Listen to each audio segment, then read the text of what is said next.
Good afternoon, everyone. Thanks for joining us. We're just going to wait a few more minutes for the participant list to rack up. Feel free to introduce yourselves in chat, promote your own talks if you are speaking at New York Climate Week or anything else you may have seen here on Monday. Thank you.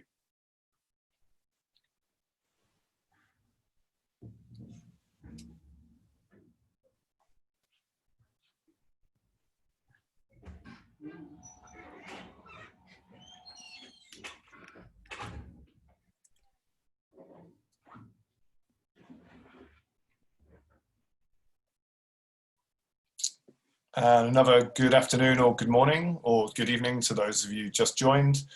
We're just going to wait a few more minutes until 5 past before we get underway. Please feel free to use the chat bar, pop any early questions in if you have any already, and yeah, look forward to kicking off at 5 past. Thank you.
And a third good afternoon to those who've already joined us, and a fresh good afternoon, good morning or good evening to those still here. We'll be kicking off this webinar with climate visuals at 5 past. Thanks.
Cool. Good afternoon, good morning, good evening, everyone. New York Climate Week. Thank you so much for joining us here. My name's Toby Smith. I'm the program lead at Climate Visuals. I'll be the host for the next hour, and I'm extremely pleased to also introduce Nana Kofi Acquah, a Ghanaian photographer. Nana, how are you doing? Thanks for joining us. For having me. It's a pleasure being here. Excellent. Cool. So first of all, for those joined, a little bit of housekeeping. This is a Zoom webinar and it is in presentation mode. However, at any point here, we would absolutely love your question and answers in the Q&A tab that you can see at the bottom of your bar. I'm going to be reaching into there and plucking out questions as we go. So please feel free to interrupt or jump in as live as you can. But just a quick note of housekeeping, we are recording this session and we will be distributing it later on YouTube. So Obviously, your participation is anonymous, but if you pose a question and you don't wish your name to be revealed, do hit the rename bar as well. Okay, so just a little bit of an introduction to how we're going to run through the day or the hour. I'm going to lead us through a presentation for about 20 to 30 minutes on climate visuals, climate outreach, some of the research and evidence that we propose. And then I'm going to hand over to Nana to introduce some of his photography work from some projects across Ghana. And we really hope this can be a discursive format. So please pop your Q&A questions in there. Okay, so let me hit present and get underway. Okay, so a bit of background firstly. Climate Visuals is a project of climate outreach, and our role is to catalyze impactful climate change imagery. And really, climate outreach, climate visuals, we work as social scientists and professional climate change communicators and consultants. We're based in Oxford, the UK, but working virtually with staff around Europe. And really, we aim to maximize the power of climate change storytelling to increase engagement and encourage positive behavior change. So we like to think of this from our social science, that's our expertise, that's our USP. And we like to think of climate change being understood as a socially constructed narrative conveyed by trusted communicators that reflects their identity and validates their own values. And the wider mission of the organization is to ensure that climate change and its impacts are understood, accepted and acted upon across the breadth of society. So I think a little bit of history here is important. Climate Visuals itself as a program is based on an academic paper produced in 2016. This was a large body of research looking at how people responded to climate change imagery. It interviewed stakeholders and real participants across the US, UK and imagery with narrative workshops to understand the salience and the psychological distance, effect, efficacy, while recording their politics, values, aesthetics and humours of imagery. We also did an online survey in the same countries of over 3,000 people, where participants answered questions about themselves and were quizzed about a series of 6 images drawn from a collection of 350 climate change images. So this presentation here is something that has got a lot of links out, and we're going to make it available to email to all participants. So if there's any part of this talk that you feel is gone slightly quickly or you'd like to know more, please open up the Google slide deck after the talk and you'll be able to follow any of these images as hyperlinks out into further information. Our original evidence as to what made effective climate change photography took a reboot in 2020. We pulled together 20 academics who specialize in looking at what constitutes effective and powerful climate imagery. And I think really this body of research really underpins our program in that climate change imagery, for it to be effective, can't just be illustrative. It can't just simply paint a picture, or it can't just simply provide people the metaphors or the concept or to see climate change. It has to be impactful and it has to be powerful. And as a small program, we like to stay abreast of what the evidence from a broad range of researchers in our own work and further beyond actually underpins what kind of photography choices, both in commissioning and editing, make for powerful photography.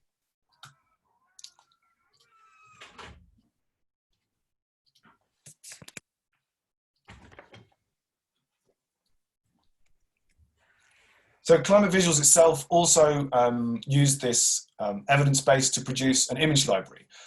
So on climatevisuals.org, we host over 1,000 links to photography images depicting climate change. We separate them into the themes of causes, impacts, and solutions. And I'd encourage anyone looking for photography of climate change to come and have a visit on our site. And we remain, as a not-for-profit and as an evidence-based group, apolitical in the images that we present. Climate Visuals is not a photography agency per se. Climate Visuals, the library, references out to photography content across the web. We've got a strategy of aiming to be 50% Creative Commons or free to air, enabling climate change communicators to access images in a really affordable way. And also, like some of the images you see referenced here from Getty, 50% of our collection aspires to be rights managed or royalty free, therefore linking out to content so that anyone communicating in either the press, the media, or in campaign, or even commercial organizations can purchase the rights to high quality photography to use in their own campaigns. And all of the images that we upload and reference to on our site are all images that kind of celebrate and embody the evidence base that we represent.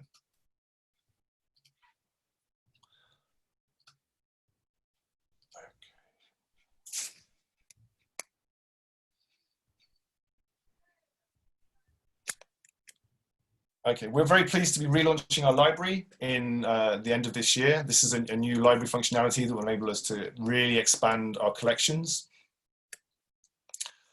But I think as well as a library and as well as committing to further research, I think it's really interesting that we run through some of the ways in which, as a program, we interact with both the media, professional communicators, and photographers. In 2018, Climate Visuals was central to the IPCC's report communication strategy. We wanted to pull together a collection of imagery that segued with these themes, launched the report, and helped actually drive a kind of positive impact and chose images that really resonated with the audiences that viewed this report. In August of last year, we were involved in a consultation with The Guardian newspaper based out of the UK, one of Europe's largest. And the question posed was, how can we help The Guardian rethink the images we use for their climate journalism? We worked with the picture editor and across the different staff members to build this editorial in a participatory workshop to try and brainstorm and come up with, in a similar way to which some of the best news titles consider different language, to help come up with a set of guidelines that informed the images The Guardian would use to make sure that they were being impactful as well as illustrative. We also like to reach across the photography and the media world to award photography that we think really represents the best that's out there. We are, as per the title of this talk, moving into a space where we're increasingly interested in documenting climate solutions. And we're finding that there is a drought in climate solution photography available there, as media is often saturated with cinematic views of impacts and causes.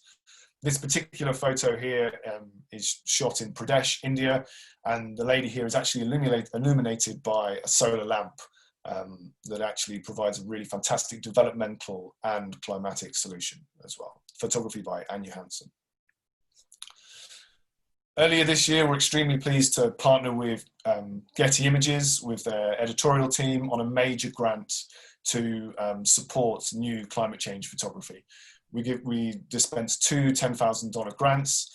The first project here, Aji Stirawan, was looking at the flooding in Indonesia and the resilience and the determination of this community.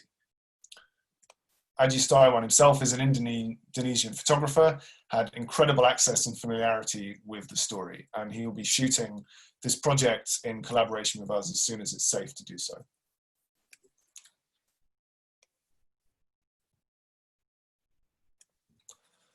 Our second recipient was Greg Kahn, based on the East Coast of the USA, who really stood out to our judges for actually embodying a story that, from a narrative perspective, had so many identical facets as Aji's story in Indonesia.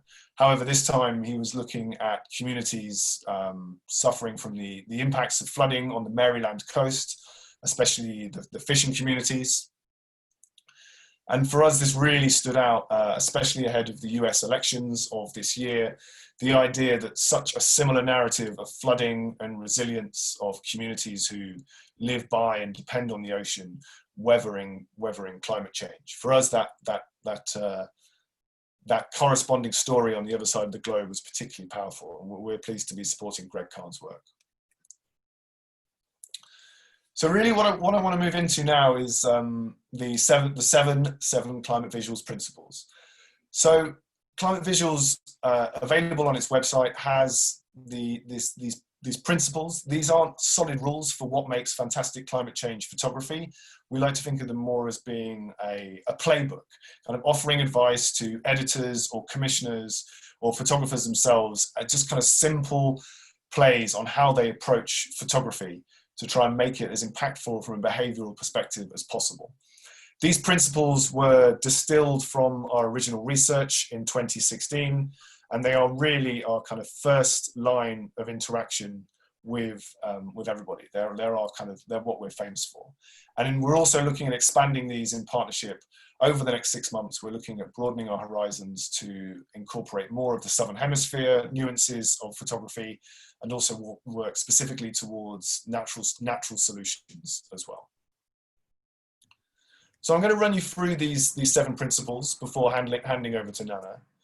And I've done this, one of the things I think is really important to understand is that as much as we can have ideals or evidence for what makes effective photography, photography will, despite even hard peer-reviewed evidence from social science, remain such a subjective and emotive topic.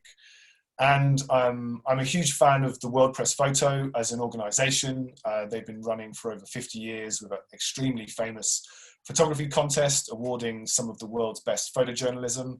And I really subscribe to their ideals as trying to promote the value and the importance of visual storytelling. So what I've done in order to illustrate the 7 climate visuals principles over the next 5-10 minutes is I've drawn on the World Press Photo's photography contest from the last 4 or 5 years, where they introduced a new environmental category. I think it's also important that I state that I'm showing these pictures from the World Press Photo archive in the original context in which they were shown in the media. So our first principle is to show real people, and this is to make photography as human and emotive as truly possible. You know, our responders to our original evidence really favoured authentic and credible images, portraying people in real situations with identifiable emotions. Staged photos, whether it's stock photography, commercial photography, artificial photography, with regards to how people respond to that work, came back with really, really poor results from how people responded to the imagery. And it may not surprise you to know that politicians or staged photography scored extremely low, and actually even got negative results with how that affected people. This photo here is by Katie Orlinsky, published by National Geographic, you know, showing the effect of rising temperatures on native communities of Alaska. This is a picture during Hurricane Dorian by an Associated Press photographer, Ramon Espinosa. What's particularly really emotive about this picture is these are actually real volunteers looking at safeguarding lives and property as best they can during Hurricane Dorian. And we've also found more recent results out of some research that we've commissioned recently in partnership that shows how people respond so favorably to showing people engaged in community work, or volunteers, or groups of people responding to climate change effects and embarking on climate change solutions or community resilience. This picture was shot in 2019, as originally published here by The New Yorker. So one of the things that we always impress on people is to tell new stories with their photography. And I think this also, to me, highlights the importance of commissioning photography to envelop and document, witness, explore, extract new narratives from across the visual or the media or the editorial world. The story I've chosen here is another National Geographic story. This is a series shot by Luca Locatelli, an Italian photographer, on the end of trash. Can we save the planet by reusing all of the stuff we make? There's been a lot of narratives out there on recycling or on saving waste or reducing our carbon footprint, but I think the resources provided by National Geographic here enabled Luca to really explore some of the new facets of this story, showing recycled fashion out of Italy, his home country, or this incredible incinerator in Copenhagen, incinerating black bag refuse,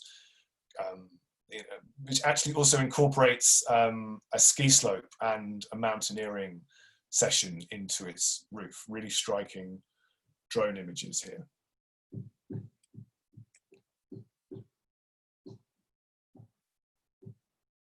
Telling new, unheard stories got responders more engaged, and it really helps reframe climate as a diverse issue. Whereas our research also shows that familiar images, story that people have heard before, prompts fatigue and cynicism in discussion groups, whereas participants prefer images that were unusual, subversive, or multi-layered. This shot here shows algae being grown as a way of ridding wastewater of nitrogen, phosphorus, and other nutrients. This is a new technology story. Climate change is also a pervasive issue, as we know, touching everyone and everything. So it's very important to diversify the storytelling around it. And as an organization, and photographers and storytellers are always extremely keen to foster more dialogue around solutions.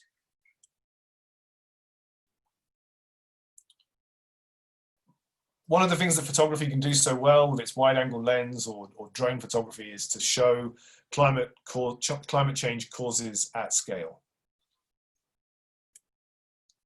This is a project by George Steinmetz looking at the future of food and specifically how China is going to feed itself using technology. These are sea cucumbers being harvested in Yantai Harbor. So the reasons why using photography at scale is so effective has a number of aspects to it. One of which is to illustrate the wider story, to show context, as I know Nana is going to show us later with some of his drone work. But I think one of the things that's maybe less obvious to those reading images is that showing photography of individualized or singular behavior that people are doing, and we especially have been looking at how kind of meat eating and the idea of driving people potentially to have less meat in their diet, showing behaviors such as enjoying a steak or a single car related to a single vehicle owner. This kind of singling out of an image or singling out of an individual can really prompt a defensive reaction in people. So actually being able to show images at scale on a wider vista really removes some of that defensive behavior and actually brings people closer to the narrative without having any pushback.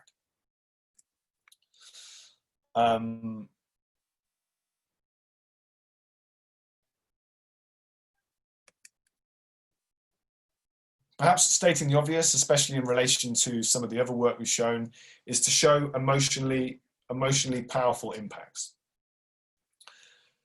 People often don't understand the connection between climate change and their daily lives as individuals. And it's really worth showing photography or stories or narratives that people can connect to.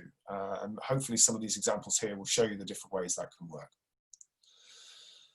So this is Sean Davey, who shoots for Ashden France Press, displaying this really kind of almost surreal attention to detail of families here playing under that now familiar, tragically familiar orange glow of wildfires. And some of the photography that's come out of the recent US wildfires has this almost unbelievable cinematic dystopian view to it that we're struggling to almost associate with life as we know it. However, showing images like this of a family playing under what is such an apocalyptic sky, it kind of twists and subverts that narrative that we're used to. One of the things we also really encourage people to do is to understand your audience, and that can really take on a number of different things. So understanding your audience, you need to look across demography, age, politics being one of the most, political persuasion, that is, being left or right, being one of the most persuasive factors in how people respond to imagery, whether their ideology is more liberal or conservative. We're also looking at expanding this, this particular principle to also become understand your audience and their platform. The context in which photography is displayed and the context in which the images are used has an incredible effect on how the messaging or the text or the data or the narrative is also received. You know, we're looking at commissioning further research to understand how that varies between smartphones, iPads, traditional news reading on printed matter, all the way up to billboards and interactions with photography at a scale of art galleries.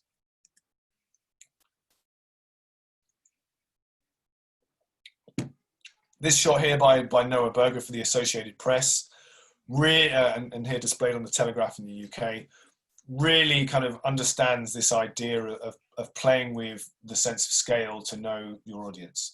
I think it's also worth stating that in the green movement or in the green bubble, we're often slightly guilty of spending a lot of our endeavors or time on the left or the left side of the spectrum. I think it's really useful, especially here in the UK, we're looking at trying to understand how conservative values around protecting landscape or rural communities can intersect with climate change messaging.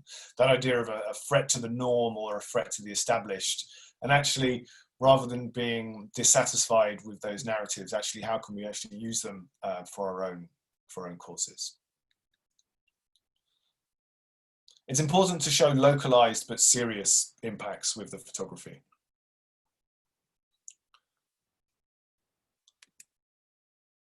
Local climate impacts really connect with people. They often produce the highest rating of support for government policies and a really strong desire to change their own behavior in their survey. This picture by Matthew Abbott was first put out in the New York Times. And actually, you know, we're seeing some really strong evidence now of how those localized responses and emotional responses extend to property, they extend to animals. Here's a kangaroo silhouetted against the bushfires in Australia. This idea that what we hold dear and what we hold local to us and how we can relate to those issues is what's actually going to drive positive change.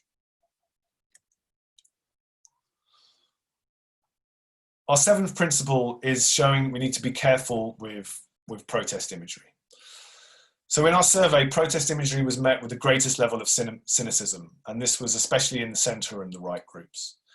I think much like showing localized areas or showing emotionally powerful impacts, people don't often identify with classic environmentalists and can feel alienated by reading protest imagery if they don't see people that represent themselves.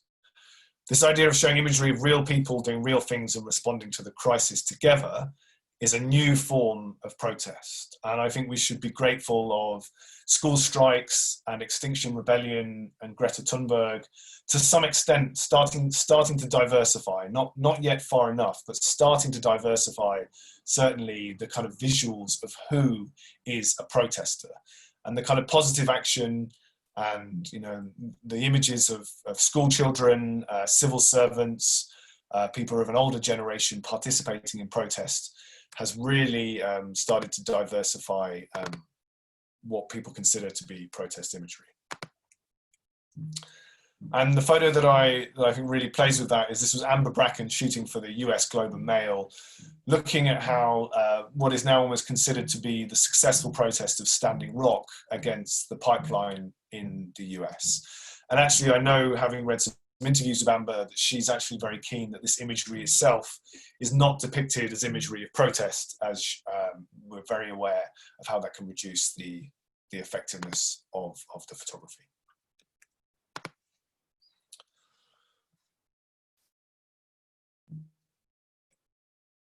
So I'm going to try and boot out the question panel for a second. Excellent. Let me just have a quick review of these. I've got a question in from Emma Stewart, which I'm going to read out for the benefit of the audience. Is there any evidence of a downside to showing community volunteers combating the effects of climate? In other words, by focusing on adaptation heroes, does it distract viewers from the need for climate mitigation?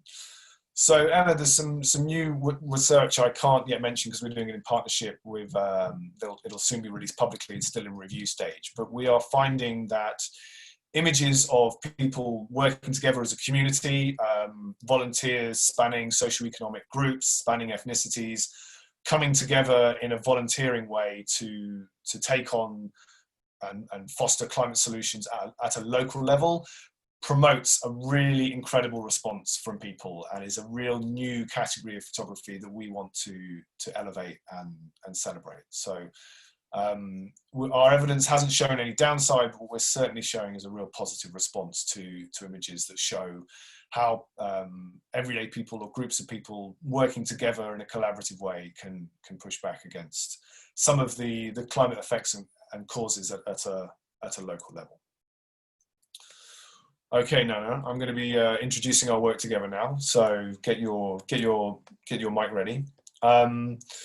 So I'm really pleased to introduce the fact that Climate Visuals is working with Ashden and their new project on the Fair Cooling Fund. The Fair Cooling Fund is to try and address some of how dizzying heat can rot food, spoil medicines, striking fields, factories, homes, and hospitals globally. And as global temperatures climb because of climate change, so the threat of heat grows, and the worst off are often at risk. Now, Ashden have identified that the answer is fair cooling to be affordable, accessible cooling solutions. Climate Visuals is partnering with Ashden on photography across, on 3 photography projects globally, 2 sites in India, one on the West Coast and one Central East. We'll be announcing those shortly, but I'm really pleased to introduce Nana Kofi Acquah. He's a Ghanaian photographer based in Accra, who will soon be working with Climate Visuals and Ashden on a solar cooling solution that's being brought to some of the more remote communities of Ghana. And I think handing over now to Nana, who's going to introduce himself and some of his work, and we're going to jump into that as a platform for discussion around some of the 7 Climate Visuals principles. Nana, over to you. Thanks for joining us. Thank you, Toby. It's a huge pleasure. It's a huge pleasure being here. Let me quickly get into this and try and share. Let me see. Okay. I hope I'm getting this right.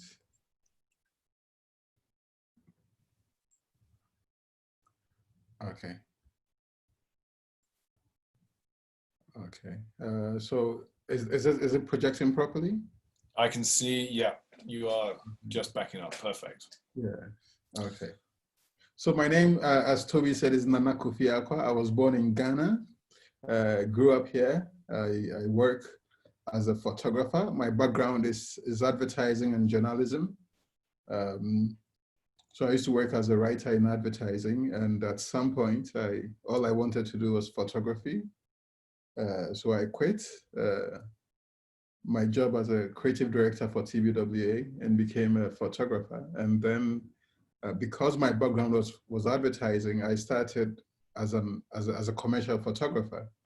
And then at some point, I was just tired of photographing soap and bottles and pretty girls smiling, and I wanted to do more with my photography. So that's how I became a documentary photographer. One of my passion areas is environment, the climate. And in 1996, I was posted. So in Ghana, after university, but back in the day, after A-levels, you were supposed to do a 1-year national service. So in 96, I was posted to the Upper East region. And it is the driest part of Ghana. The Upper East region is gradually becoming a desert, you know. So there's a lot of effort to try and mitigate that. But because I lived there, last year when Oxfam reached out and said they wanted us to look at the impact of climate change on farming communities in the north of Ghana, I was very, very excited because there's a community I had lived in before. And so this particular photo you're seeing is from a community called Patia. Patia has two sources of water. I mean, during the rainy season, you'll find a stream here and there, but this borehole is one of two, and the whole community depends on these two. In this community, they farm around their homes. So actually, if you look at this photo very carefully, you're also looking at farmland. And because this is the dry season, there's nothing. And in northern Ghana, they have one major rainy season. And once that's over, they have to wait till the next rainy season. So you can have up to 5 to 6 months of no rain, of dryness. This is an aerial view of a community. This is in the same community where the first photo is from. This is Patia, and this is the dry season. You can actually see the ridges, so you can tell that they farm, but this is when there's nothing. And not far from Patia is another community called Patwa, and this is where you see this pump. This is a solar-powered pump. And right behind the lady, if you look at the image, you see a field. You can see some patches of green. That is 1 acre land that is irrigated from this solar-powered pump. So the women in the community are able to farm during the dry season. They grow vegetables. This is Akisneem. Akisneem is a widow. She's a mother of 9, and basically during the dry season, all her sons, apart from the oldest, migrate to the south to go and look for work because they didn't have access to good education. They can't get very good jobs in the cities. So her youngest son, who we'll see in this presentation, Philip, actually works in illegal mining when he moves to the south. His wife and son live in the same house as his grandmother, the family house, but he only sees them when the rains come. So you notice that the impact of climate change goes beyond economics. It goes beyond food security. Even the security of family, the family structure also comes to play. So this is Akisneem again, watering her vegetables. Because she's able to farm during the dry season, thanks to the solar pump provided by Oxfam, she makes enough money to keep her and the grandkids throughout the dry season, because they are the only community that can farm in the dry season because of the solar pump, and they get to sell their vegetables at premium price in the market, because fresh vegetables are extremely scarce during that period. In this photo, you can see the pump better. It has 10 solar panels and a poly tank that takes about 450 gallons of water. And this community has about 120 households. This is Philip and his wife. Since baby Alfred was born, I think just when he was born, the dad came around, Philip came around, but had to quickly leave to the south for work. And this is at the end of of planting season. Actually, I made this photo during harvest season. And I asked him, now that they are harvesting and the rains have ceased, what is he going to do? And he said, well, unfortunately, he has to head back to the south to work illegally in gold mining. And I said, what happens to his family? And his response was, well, I can stay here with them and we all starve together, or I can go to the south and hustle and be sending some money for their upkeep. So this is the household. One of the challenges, one of the main impacts of climate change. Normally, here when we talk about climate change, we talk of the droughts, the lack of rain. But also, one of the problems is that the rainfall pattern has also gone crazy. So this photo was made in October. In October, it wasn't supposed to be raining, but it is raining. So this is Felicia coming home. You can see her baby on her back, on her bicycle. And this is what happens when it rains in October. October is supposed to just be harvest, but, and this is how it works. They farm on vast fields and they store some of the food to eat. They depend on the food, literally depend on the same food they farm till the next rainy season. And they sell the rest. And because the farmlands are huge, they can't afford to harvest fresh, and they don't have dryers. So they need the rains to stop, to cease, so that the sun will naturally dry the maize on the fields. So they harvest dry maize. And because it was still raining, the winds were breaking the maize, and they were getting rotten on the fields, and they were getting infected with aflatoxins, which cause cancer and are extremely harmful to eat. You know, so they put a lot of work into farming, and now the same rain they had been praying for a few months ago is destroying their harvest. This is some of the complexities. One of the things Oxfam did with this project also is that they realized that the cost of setting up the solar pump is not outrageous, you know. So maybe if community members are sensitized, maybe if the local people realize the impact of these interventions, they can find ways to build some in their own communities. You know, so one of the main things we tried to do with the project was also to raise awareness. So we have a bunch of school kids who came on excursion. Their head teacher is called Abbas. He's a guy in pink, and they were fascinated, you know, that nobody has to press and pump for the water to come, that this community can farm during the dry season. So they went back to school, and you can see a student trying to draw and explain to the rest of the school how the solar pump works. A lot of the times when aid comes, and it comes, it has a helicopter approach, you know, so it gets dropped into a community without community participation, without community engagement.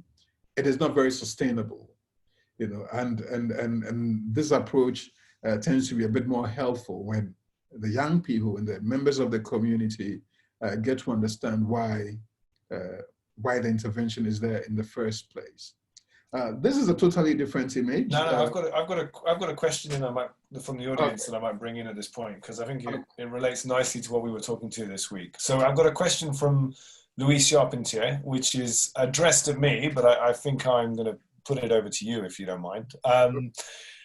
Can you give me a bit of insight into why you think solution stories have become so popular in recent months and years? And I think this is relevant to this story you're talking about here as well. I think solution stories are important because we all know what the problems are. You know, the thing with climate change is, even if you're a climate change denier, at some point you feel the impact. You know, if you can't deny that. And part of why solution stories are critical now is it encourages the people who are seeking solutions, the people at the forefront of solving climate change problems, get noticed, they get celebrated, they get encouraged to do more of it, you know, instead of we just always focusing on the problems. So I think that's a very positive approach. Sharing the solution stories is part of the solution.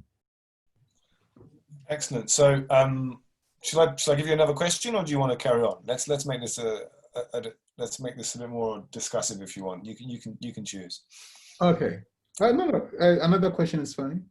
Great. Okay. So from an anonymous attendee, how can we ensure representation of people from the Global South, people of color, Indigenous people, and other marginalized groups, not only as the victims of climate crisis, but also the leaders themselves in creating solutions?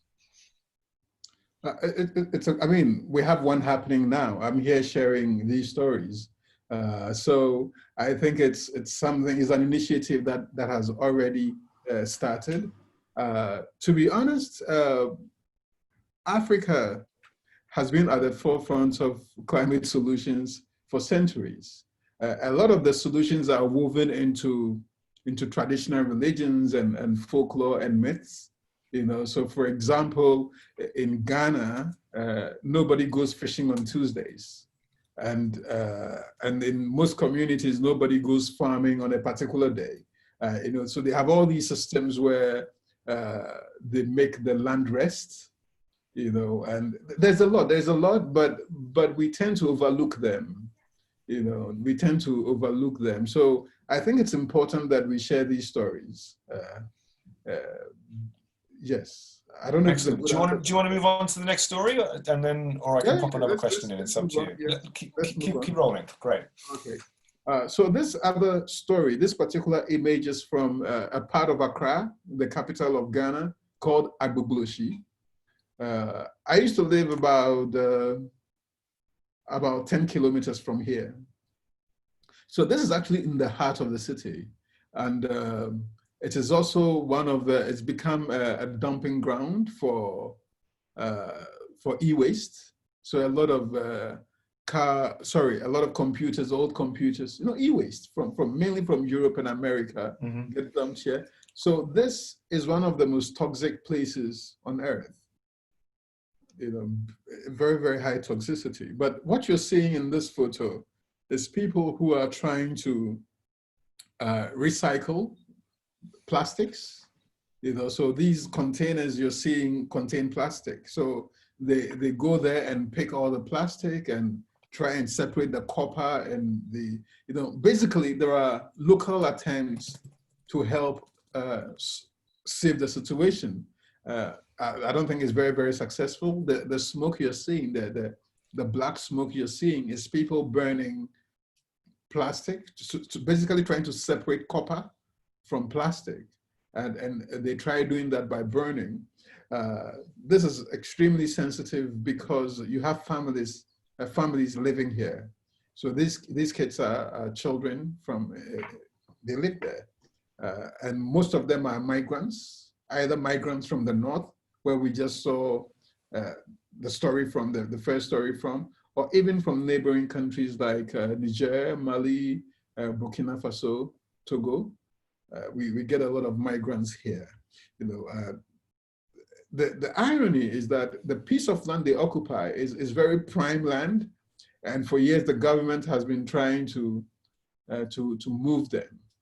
But there is no proper political will to solve the e-waste problem. I think is a struggle, and sometimes, and this is important, talking about local solutions. Even though there are people trying to recycle the plastic, and it doesn't seem to be enough. The local solutions available don't seem to be enough, considering the magnitude of the problem at stake. Talking about magnitude, I think one of the reasons why we were drawn to your photography is and the picture you put up almost beats me to it, is this play on scale, this idea of showing the context, the vaster scene, to bring people to a photo, and then having the experience and the trust of the people in a community to get those close-up shots. You're definitely a photographer that does it really naturally. Could you talk a little bit more about that process on the ground for the people listening in? One of the 7 principles you talk about is getting to know your audience, and I would say that equally important is also getting to know your subject and getting to know the story. So it's almost like a continuum. You have to know the story. What is your story here? And then once you're in the community, you have to take your time to get to know the people. How is this impacting them? What does this mean to them? And because the stories already are there, when you talk to them, you will hear the stories. You have to take your time, be patient, and get to know them. Because of budgetary restraints, a lot of these climate change stories are too rushed. You just get out, and normally it's very hard to get to the bottom of stories that way. And also, if you want to tell the story well, especially a climate-related story, you can't ignore the scale. We have to understand that depending on where in the world you grew up, your sense of scale can be very different.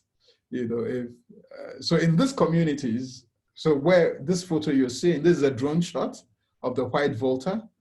So this water goes all the way to Burkina Faso. It actually flows from there through Ghana. And there's a little political tension because they've dammed it. And now anytime they spill, it causes a lot of flooding in Ghana. So that's one of the issues I wanted to raise. But to get here, we had to walk for hours. And the local person who was taking us said, oh, it's just 10 minutes away. It's 10 minutes away because he walks to his farm every day and he's used to it. But for us, it was, and we're carrying all these equipment. So you really have to be patient and make time to tell the stories and tell them very well. I was a photographer myself before joining Climate Visuals, and that sense of time on an assignment is always important. So we have 8 minutes left. I'm going to pull out some of the questions from the Q&A bar. If for the people still tuned in, if we look like we'll be able to get through everything on this. So if you have a question on your lips at the moment, please do pop it in. I'm going to take one now from Sean Godwin, which I think I'll handle this one, Nana, because it talks to some of the evidence we've done. Sean poses, is it possible that photos that are too powerful and emotionally impactful provoke a lot of people's psychological defenses? Jeff Keel writes about this in his book, Facing Climate Change. Absolutely, and Sean, I'm glad you brought this up because I actually missed this as a crucial point in one of my slides. One of the things we found is that you can really overwhelm people with too much emotional distress, too much bad news, too much clickbait. It can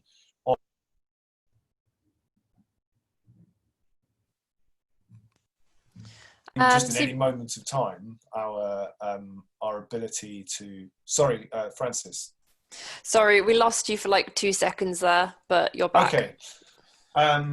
Thanks. So I was just mentioning that overdoing the negative emotional impact and stressful pictures, clickbait, disaster stories can really leave people with a sense of hopelessness, reduces their interest in a call to action, their self-esteem. And one of the things that we found that really promotes the importance of solution stories, either when editing a publication or even in a single story, is to try and, one of the most powerful things you can do is couple positive stories, solutions, or action that people can take, couple that with couple that as a kind of outro to some of the negative or hard-hitting messaging can be really, really useful. And Toby, if I can add to that, this is exactly why I personally don't enter competitions as a photographer, because I want to tell the stories and take my time. I don't want to shock people. I'm not looking for the drama. I don't want to get in the way of the story, and so I like to photograph in a way that is contained. And normally, those are not the kind of photos you take to awards. So I'm associated with the World Press Photo. I'm always happy to be a jury member. I was for 2019, and I have nothing against photographers who do. But I'm worried when a photographer gets into a situation and they're thinking, can I make an award-winning photo? Because I think it's those kinds of thoughts that trigger the over-dramatization and going for very graphic, overly strong images, when actually these kinds of images in the long term are more impactful. Yeah, I agree. I think problematically, climate impacts and causes, natural disasters, pollution, drought, extreme weather, they have cinematic aesthetic qualities that often the climate solutions don't. The climate solution stories themselves, the photographers and the narrators and the editorial pieces have to work harder to grab our attention in the same way. And I think that's another sadly a systemic reason why we're often saturated with the causes and impacts of climate change, because they're just more visual to look at from a kind of compositional perspective. Okay, let's have a look at more questions. Simona Witt asks, Toby, do you have any thoughts of how Greta and the XR gang appear to have become shorthand for climate change imagery in the same way polar bears used to be? My first observation there is that sadly, a lot of the time of our program is still spent trying to move people past polar bears as the obvious iconic illustrator of climate change. Polar bears are not localized, not often emotionally personable, and often score, although they score very highly in our research, suggesting people become extremely, they illustrate climate change to people. They don't then have any of that emotional register to do any further actions. I think Greta and XR have done quite a good job of creating very aesthetic or interesting imageries that have captured the press's attention. And I think as such, her face has become almost a kind of emblematic itself in a shorthand way for climate change. It can be, I think it's very easy for a photography editor to bring in that now iconic portrait of Greta as shorthand. But I think also we need to be careful that, like polar bears, we don't overuse that metaphor, because it'll start to lose its currency.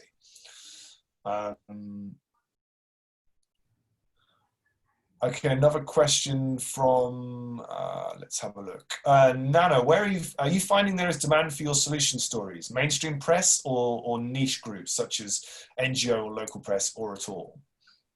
Unfortunately, I don't do a lot with local press. Unfortunately, I wish, when you talk about know your audience, this is one of my main challenges. So personally, I'm more active on Instagram because I'm also a part of the Everyday Africa group. I have access to about 500,000 people on Instagram, but it's people from all over the world. And sometimes I wish I could draw more local attention to local issues. And unfortunately, that's something I haven't been very, very successful at. Okay, I'm just looking for more questions here. How convinced are journals and newspapers becoming towards climate and nature conservation stories? That's a question from Juan de Dios Morales Nunes. I think that we could be guilty within the environmental and climate.